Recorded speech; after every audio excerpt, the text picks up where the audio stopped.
Hello, kiddies. This is your old Uncle Steve with another bedtime story. Once upon a time, in the little village of Bebop, there lived a frantic little canary named Cinderella. At the time our story opens, Cindy was making it the least. And to fill in between unemployment checks, she was working at a small rib joint run by her stepmother and her two stepsisters. All of them real crows, you know what I mean? To give you an idea of Cindy's stepmother's style, she actually put a sign up over her counter that said, "We reserve the right to serve refuse to anyone." Well, sir, word reached the girls one day that the local prince, a very cool and handsome cat indeed, was planning to throw a big ball. And this was one ball that was really going to be a ball. Cindy's stepmother said, "Baby, you're going to have to stick around in 10 bar while I take the girls out to buy them some crazy threads for the party." "Oh, wow," said Cindy. "This sounds like a bum kick. I'd like to make it over to the party myself." "Take it up with your agent," said the evil stepmother. "You stay here. That's the lick." Well, the day of the party finally dawned, and Cindy was very unhappy. Suddenly, a sprightly little figure appeared on our windowsill, holding a big wand. "Bless my soul," said Cindy, "it's Guy Lombardo." "Ah, no, my child," said the figure. "I'm your fairy godmother." "There's a crazy straight line," said Cindy. "What's the bit?" "Baby," said Cindy's godmother, "I have fixed it up for you to go to the party tonight in a pumpkin." "Well, if it's a 53 pumpkin with wire wheels, you've got a deal," said Cindy.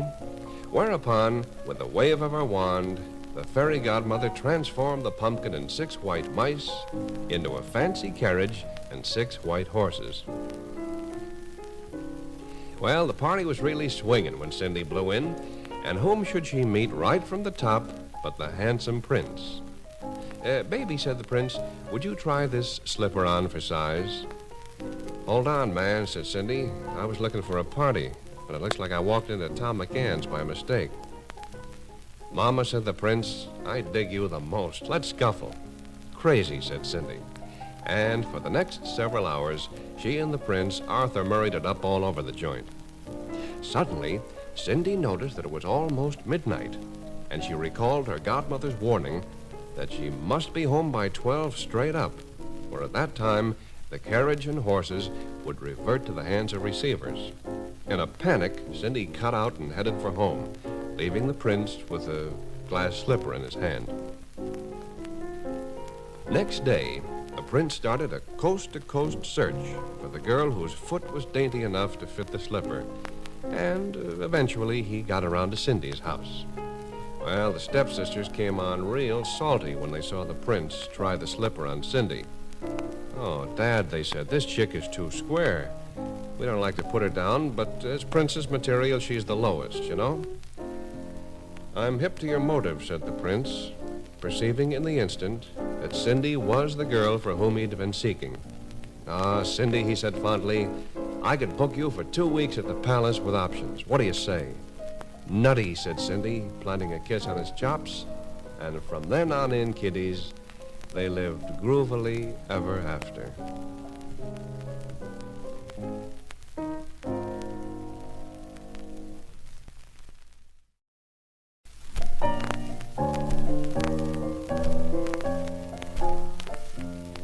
Hello, kiddies. This is your Uncle Steve with another bedtime story.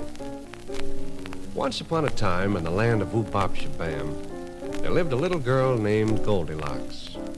One day, Goldilocks' mother said, "Honey, you can sit the next set out in the backyard if you promise not to goof off and get lost." "Mommy-o," said Goldie, heading for the yard. "Dis is the please."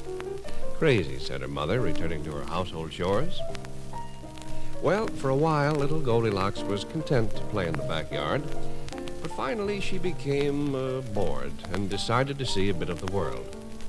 Wandering out through the back gate, she soon found herself in a deep, dark forest. In no time, she was hopelessly lost, and her terror mounted as she perceived that it was getting quite dark. Suddenly, in the distance, Goldilocks saw a light flickering in the darkness. and with hopes high, she ran toward it. The light, she soon learned, came from a strange little house in the middle of the forest, a house she had never seen before.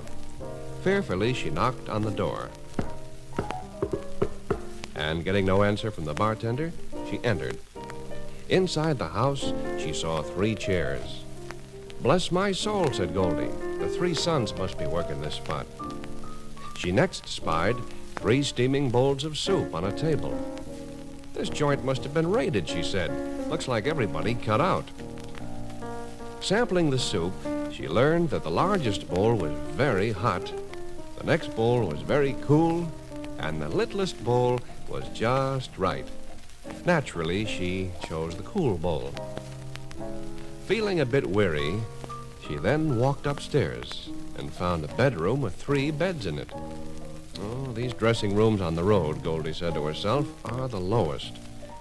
Then, drowsy, she tried all 3 beds and finally lay down upon the smallest and fell fast asleep.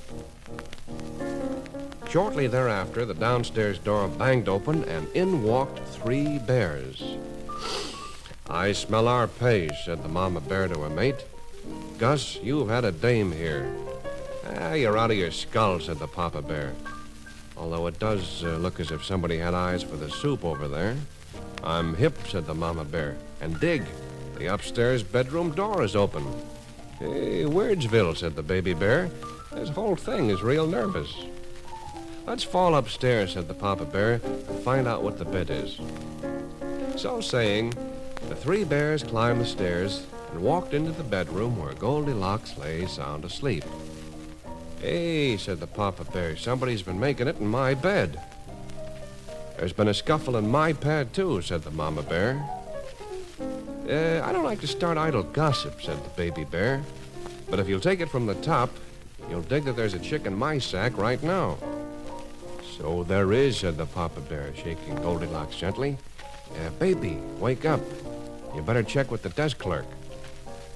Goldilocks rolled over and mumbled sleepily, "Jack, don't bug me. I'm beat."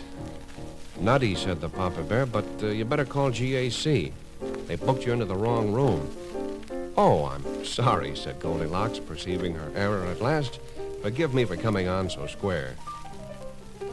And so the 3 bears took her downstairs and showed her the way to go home. And little Goldilocks never again disobeyed her mother. Sometimes, though, in the spring, she looks through the latest downbeat to see where the trios are playing, you know?